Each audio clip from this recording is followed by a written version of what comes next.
అడవి పంది వచ్చి సేనను మేసిపోతే, పొలాన్ని మేసిపోతే ఊర పంది చెవులు కోసినట్లు ఈ ప్రభుత్వం వ్యవహరిస్తూ ఉంది. దీన్ని ప్రజలందరూ కూడా గమనించాలి అని నేను వేడుకుంటున్నాను.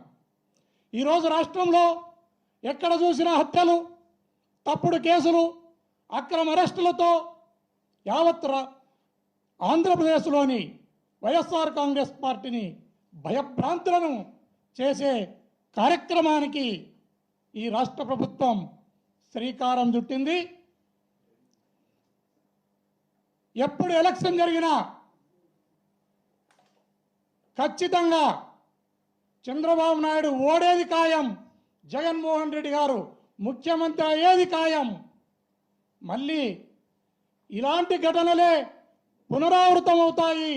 మీరు కూడా జైల్లోకి పోయే రోజులు దగ్గరలోనే ఉన్నాయి. దీన్ని ఈ రాష్ట్ర ప్రభుత్వంలోని అరెస్టులు చేయిస్తున్న పెద్దలు మర్చిపోకూడదని ఈ సందర్భంగా తెలియజేస్తున్నాను.